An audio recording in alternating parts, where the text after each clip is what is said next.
পুরা সূরাটা একবার পড়তে 1 মিনিট সময় কিন্তু লাগে না। 1 মিনিটে পুরা কোরআন খতম দেওয়ার সওয়াব আপনি লাভ করতে পারেন। তাহলে যদি কেউ 3 বার পাঠ করে তাহলে এখান থেকে বোঝা যায় যে আল্লাহ তাআলা তাকে পুরা কোরআন একবার তেলাওয়াতের সওয়াব দান করবেন।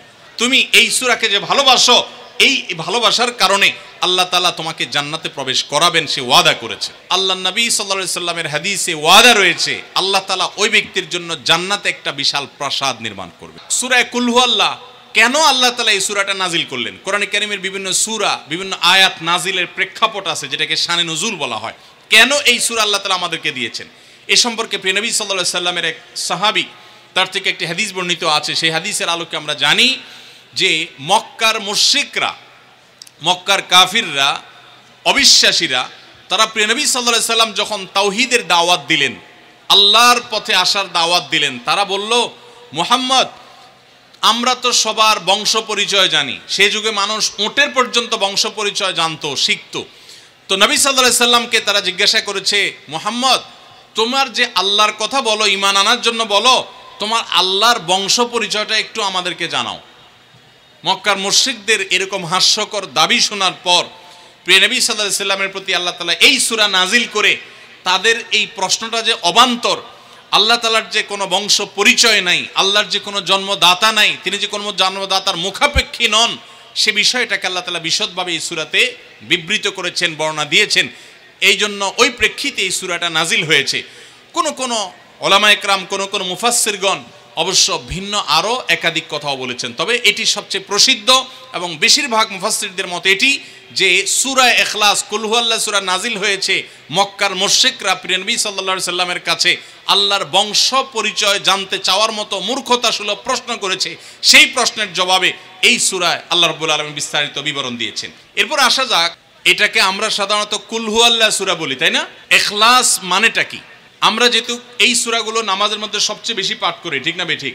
এই সূরাগুলো অর্থাৎ শেষের দিককার সূরাগুলো আমরা যেহেতু বেশি নামাজের মধ্যে পাঠ করি, এই সূরাগুলোর অর্থ যদি আমি জানি, ব্যাখ্যা যদি আমি জানি, তাহলে নামাজের মধ্যে মনোযোগ ধরে রাখা সহজ হবে। কারণ আপনি মুখে কি পড়তেছেন আপনি নিজে অর্থ বুঝেন না, মন্ত্রের মতো পাঠ করতেছেন, যদিও না বুঝে পড়লেও আপনি সওয়াব পাবেন, কিন্তু না বুঝে পড়লে তো আর এই কোরআনে আল্লাহ কি বলেছে এটা আপনি জানতে পারবেন না, না জানলে সে অনুযায়ী আপনি আমলও করতে পারবেন না। এজন্য আমাদেরকে বুঝতে হবে। এজন্য সূরা ইখলাস সম্পর্কে আমরা জানি, ইখলাস এই সূরার নাম হলো সূরাতুল ইখলাস বা ইখলাসের সূরা। ইখলাস শব্দের একটা অর্থ হলো পিওর করা, খাঁটি করা। তার মানে আমাদের ইবাদতটা শুধু আল্লাহর জন্য হবে, খাঁটি হবে, এখানে কোনো ভেজাল অন্য কারোর জন্য সেটা হবে না। আমাদের দোয়াগুলো সব শুধু আল্লাহর জন্য হবে, খাঁটি এবং ফ্রেশভাবে আল্লাহর জন্য নিবেদন করবো, সাথে আর কারোর সেখানে শরিক করব না। এই জন্য এই সূরার নাম ইখলাস, যে এই সূরার মধ্যে আল্লাহর ইবাদত, একত্ববাদ, তাওহীদ এটাকে খাঁটি করবার নির্দেশ দেওয়া হয়েছে। আল্লাহর কোনো শরিক নাই, এই জন্য এটাকে সূরা ইখলাস বলা হয়েছে, খাঁটি করার সূরা, ঈমানকে বিশুদ্ধ করা, তাওহীদকে ঠিক করার সূরা। একইভাবে ইখলাসের আরও বিভিন্ন অর্থ এবং বিভিন্ন ব্যাখ্যা আছে, আমরা শুধু এটুকু বলি। এবার আসুন আমরা এই সূরায় কি বলেছেন আল্লাহ রাব্বুল আলামিন সে বিষয়ে জানবো, এবং সেই সাথে এই সূরাটার বিশেষ ফজিলত আছে, সূরা ইখলাসের আবার স্পেশাল ফজিলত আছে, কি সেটা আমরা জানবো ইনশাআল্লাহ তাআলা। আমরা প্রথমে আসুন সূরার অর্থ আমরা জেনে নেই। কুল হুয়াল্লাহু আহাদ, আমার সাথে সাথে আপনারা বলেন, কুল হুয়াল্লাহু আহাদ আল্লাহুস সামাদ লাম ইয়ালিদ ওয়া লাম ইউলাদ ওয়া লাম ইয়াকুল লাহু কুফুয়ান আহাদ। কুল হুয়াল্লাহু আহাদের অর্থ হলো বলুন, কুল মানে বলুন। এই কুলটা বড় কাফের কুল, আমরা অনেকে কয় রস্যকার কুল ও কুল বড়ই লিখতে যে কুল লিখি আমরা ওইরকম বলি। এই কাফটা ভেতর থেকে আসবে, কুল কুল কুল বললে তার অর্থ হবে বলো।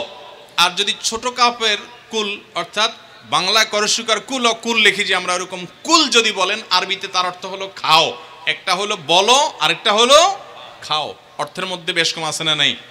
অনেক বেশ কম, কোথায় খাওয়া আর কোথায় বলা। এই জন্য এই কফটাকে একটু শুদ্ধ করার চেষ্টা করতে হবে। কুল ভিতর থেকে, কুল কুল হুয়াল্লাহু আহাদ। এর অর্থ কি? কুল মানে বলুন। আল্লাহ তাআলা তার রাসূলকে বলছেন, হে রাসূল, আপনার ভেতরে যে বিশ্বাস আছে তাওহীদের প্রতি, সেই বিশ্বাসকে প্রকাশ করে বলুন, হুয়াল্লাহু, হুয়া মানে তিনি, আল্লাহ মানে তো আল্লাহ, বলুন যে তিনি আল্লাহ, আহাদ মানে একক, অদ্বিতীয়, তার কোনো শরিক নাই, তার কোনো অংশীদার নাই, তিনি একক।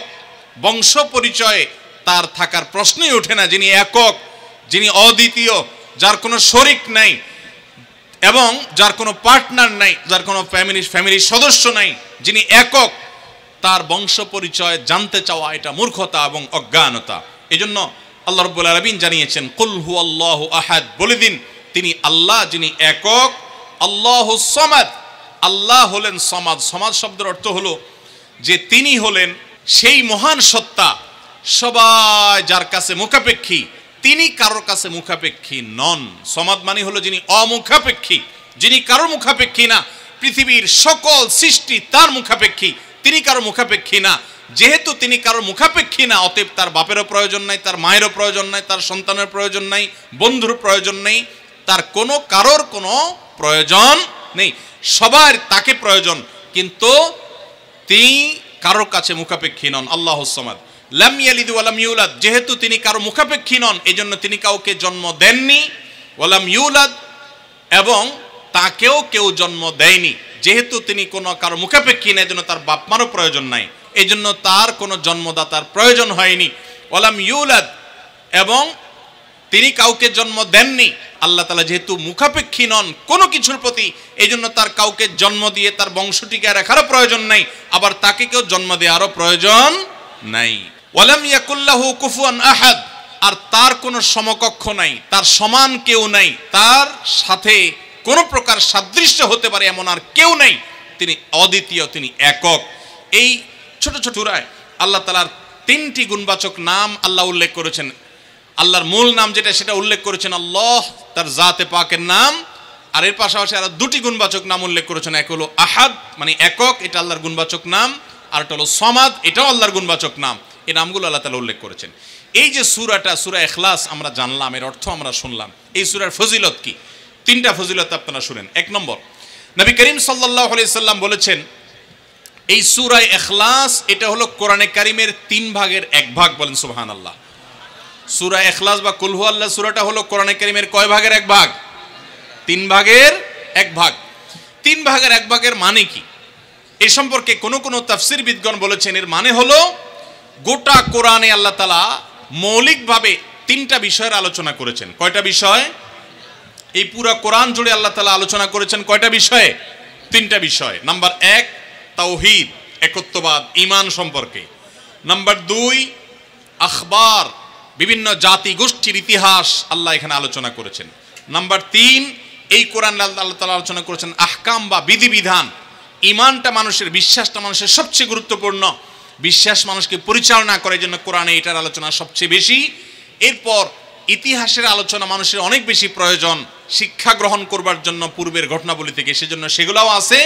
আর 3 নম্বর বিধিবিধান, মানুষ কিভাবে চললে কোন দিকে গেলে লাভ হবে, কোথায় গেলে ক্ষতি হবে, সে হালাল হারামের বিবরণ কোরআনে আছে। 3টা বিষয়ের আলোচনার মধ্যে একটা হলো তাওহীদ বা ঈমান।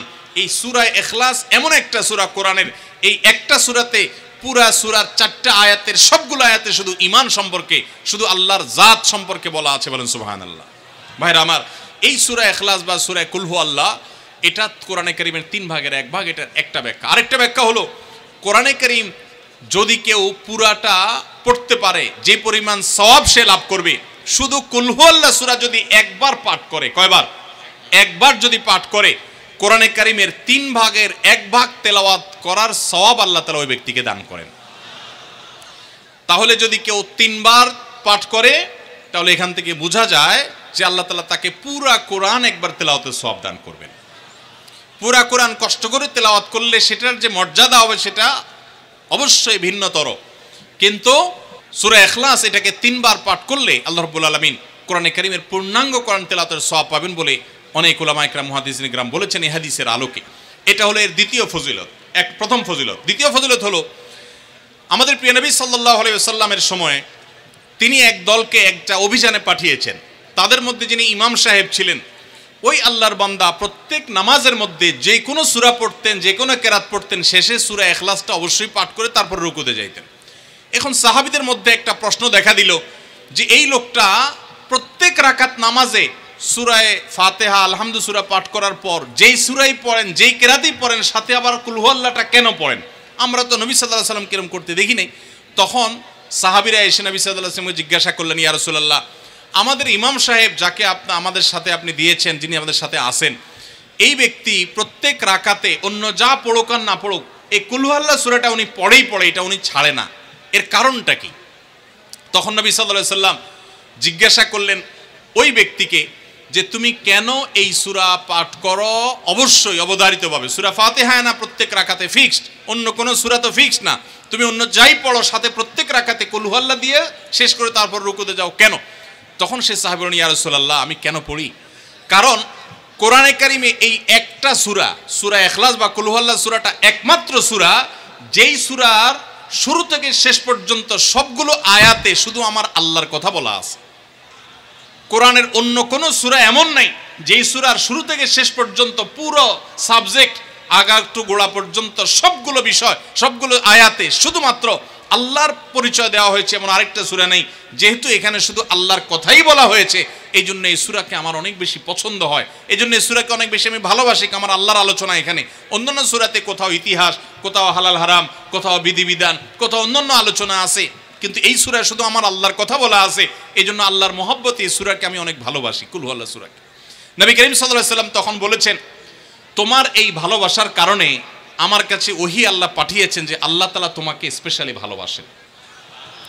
এবং অন্য বর্ণনায় আসছে নবী সাল্লাল্লাহু আলাইহি ওয়াসাল্লাম বলেছেন, হুব্বুকা ইয়্যাহা ইউদখিলুকাল জান্নাহ, তুমি এই সূরাকে যে ভালোবাসো, এই ভালোবাসার কারণে আল্লাহ তাআলা তোমাকে জান্নাতে প্রবেশ করাবেন, সে ওয়াদা করেছে। অতএব ভাইরা আমার, সূরা ইখলাস বা কুল হুয়াল্লাহ সূরাকে স্পেশালি আমরা মহব্বত করব, ঠিক আছে না ইনশাআল্লাহ? এই সাহাবীর পাশাপাশি মদিনায় আরেক সাহাবী, তিনিও ইমামতি করতেন এবং ইমাম হিসাবে দায়িত্ব প্রাপ্ত ছিলেন নবী সাল্লাল্লাহু আলাইহি ওয়াসাল্লাম তরফ থেকে, তিনিও একই কাজ করতেন। তার ব্যাপারে নবী সাল্লাল্লাহু আলাইহি ওয়াসাল্লামের একই রকমের জবাব দেওয়ার কথা আমরা হাদিস থেকে জানতে পারি। সেখান থেকে সূরা ইখলাসের মর্যাদা বোঝা যায়। আমরাও অনেকে সূরা ইখলাস প্রায় রাকাতে পড়ি।